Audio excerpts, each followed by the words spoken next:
Good morning to all of you. Channel इन आशु कुमार जी के में आपका स्वागत है। तो दोस्तों, आपको केमिस्ट्री को पढ़ने से पहले जो भी 10th क्लास की जो साइंस है, आपकी केमिस्ट्री है, इसमें आपको एक जो एलिमेंट है आपको याद करने होंगे कि इनके विदाउट इनके आपके लिए केमिस्ट्री को समझना बहुत ही मुश्किल हो जाएगा।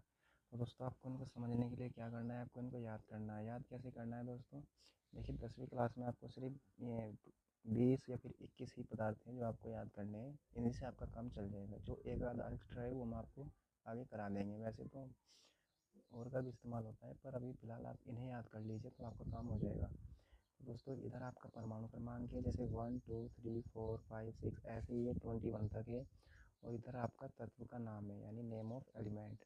जैसे आपका हाइड्रोजन है, यहाँ पर इसका प्रतीक है, यानी जो आपका इसका साइन है, तो एच को हम हाइड्रोजन कहते हैं। इस साइड में आपका इलेक्ट्रॉनिक विन्यास है, आप इसका स्क्रीनशॉट ले सकते हैं दोस्तों, और इसे अपनी नोटबुक में उतार लीजिए। ठीक है, तो इसका इलेक्ट्रॉन विन्यास 1 है। इसी तरह हीलियम है, तो हीलियम का जो इलेक्ट्रॉन विन्यास है वो 2 है, और इसका जो प्रतीक है वो He है। He को हम हीलियम कहते हैं। इसी तरह आपके नीचे तक जो है इलेक्ट्रॉन विन्यास दिए गए हैं। जैसे आपका यहाँ पर आपका सोडियम है, 11 जो एटम जो परमाणु क्रमांक है 11 क्या है इसका परमाणु क्रमांक सोडियम का।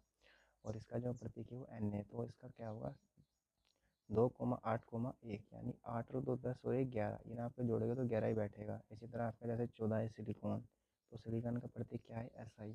तो यहाँ पर जो इसका परमाणु क्रमांक है सिलिकॉन का 14 है।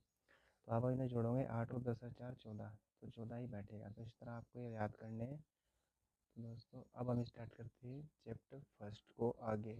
अभी दोस्तों इसमें थोड़ा काम और आगे, जिससे आपको पता चलेगा कि एलिमेंट कैसे बनते हैं, कैसे वो एक दूसरे से बॉन्ड बनाते हैं। वो हम आपको अगले क्लास में बताएंगे। फिलहाल हम अब चैप्टर फर्स्ट थोड़ा सा स्टार्ट करते हैं। Good morning to all of you. Ashu Kumar ji के चैनल में आपका स्वागत है। तो मैं आज आपको पढ़ाने जा रहा हूँ। देखिए, अभी अभी हमारा जो चैनल है ये शुरू हुआ है, और हम इस पर कक्षा 9 से लेकर कक्षा 12 तक की क्लास उपलब्ध कराएंगे। लेकिन वो तभी संभव होगा जब आप हमारे चैनल को लाइक करेंगे और ज़्यादा से ज़्यादा सब्सक्राइब करेंगे और इसे शेयर करेंगे। क्योंकि जैसे ही आप इसे शेयर करेंगे और हमारे सब्सक्राइबर गेन होंगे, तो हमें मोटिवेट मिलेगा और हम वीडियो को अपलोड करेंगे। तो आपसे ये निवेदन है कि आप ज़्यादा से ज़्यादा लाइक करें और सब्सक्राइब करें। तो दोस्तों, अब हम स्टार्ट करते हैं आज की अपनी क्लास। तो दोस्तों, हमारे चैनल पर आपका जो कंटेंट मिलेगा उसी में आपको नोट्स भी मिल जाएंगे, और उसी में आपको अच्छा सा कंटेंट भी प्राप्त होगा। तो दोस्तों, पहले हम बात करते हैं कि रासायनिक समीकरण किसे कहते हैं। तो जब एक या एक से अधिक पदार्थ परस्पर अभिक्रिया करके नए पदार्थ बनाते हैं, तो ऐसी अभिक्रिया को रासायनिक अभिक्रिया बनाते हैं। जैसे हमने यहाँ पर Mg लिया मैग्नीशियम, और प्लस हमने लिया हाइड्रोक्लोराइड, कि हमने 2 मॉलिक्यूल्स लिए। हमने इन दोनों को जब मिलाया तो हमारे पास क्या बना MgCl2, और इधर हाइड्रोजन जो है आपका अलग हो गया। तो ये आपका क्या था अभिकारक, और ये आपका क्या था उत्पाद, जिसको हम प्रोडक्ट कहते हैं, और इसे हम रिएक्टेंट कहते हैं।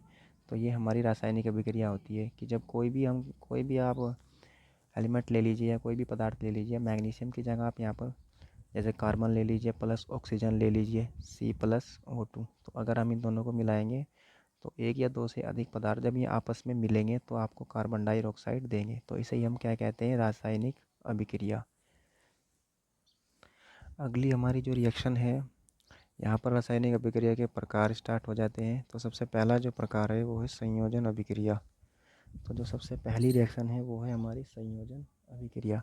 संयोजन अभिक्रिया को हम इंग्लिश में कॉम्बिनेशन रिएक्शन कहते हैं। इसके नाम से ही पता चल रहा है कि जो संयोजन का मतलब होता है मिलना। तो यहाँ पर जब 2 या 2 से अधिक पदार्थ आपस में संयोजन करके नए पदार्थ का निर्माण करते हैं तो उसे संयोजन अभिक्रिया कहते हैं। यहाँ पर एग्जाम्पल भी दिया गया है, जैसे कार्बन के साथ अगर हमने ऑक्सीजन को ऐड किया, ऑक्सीजन के 2 मॉलिक्यूल्स लिए, इसको ऐड किया तो हमारा क्या बन गया CO2 बन गया।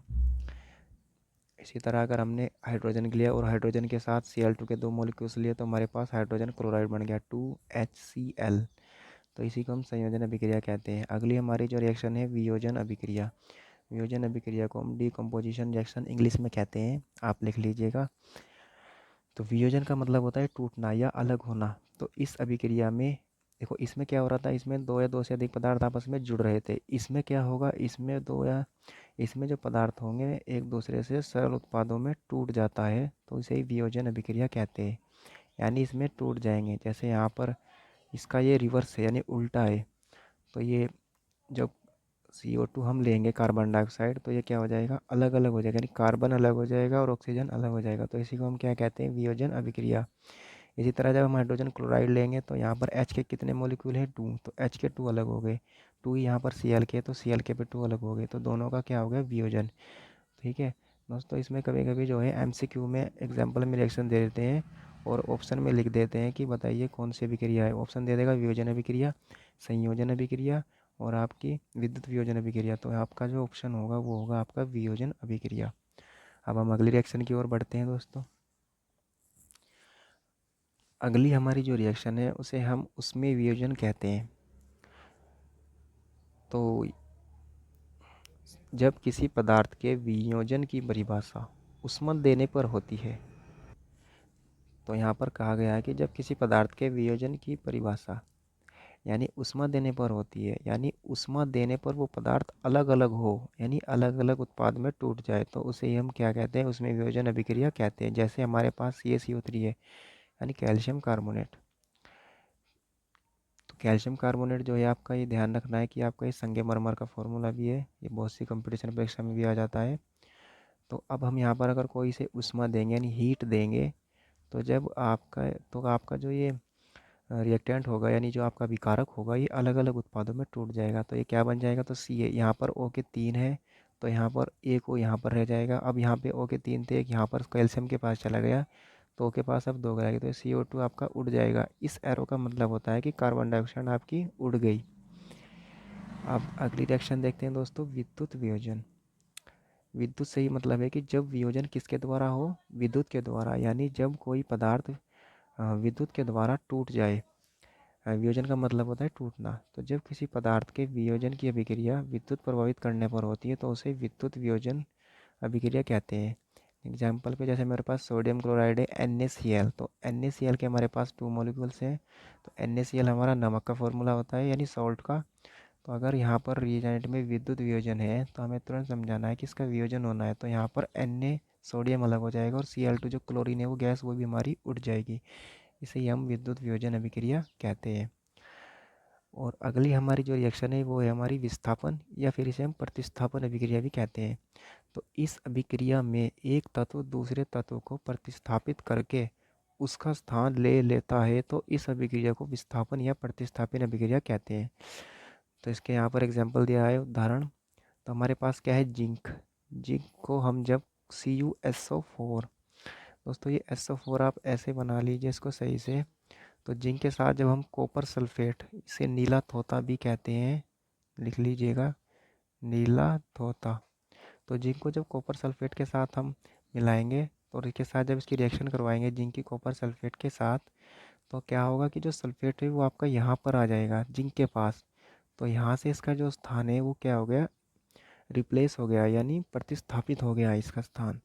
तो जब सल्फेट अपना स्थान छोड़कर जिंक के पास आ गया तो कॉपर अकेला पड़ गया। तो इसे ही हम क्या कहेंगे, विस्थापन या फिर प्रतिस्थापन अभिक्रिया। तो दोस्तों आज यहीं पर रोक देते हैं, आगे फिर नेक्स्ट क्लास आएगी। तो दोस्तों आज की क्लास में इतना ही था। दोस्तों आपसे एक निवेदन है कि आप इस चैनल को लाइक करें और सब्सक्राइब करें ध्यान से, क्योंकि दोस्तों जैसे ही आप इसको सब्सक्राइब करेंगे, लाइक करेंगे, हमें मोटिवेशन मिलेगा और हम आगे की क्लास जल्द से जल्द अपलोड करेंगे। Thanks for watching.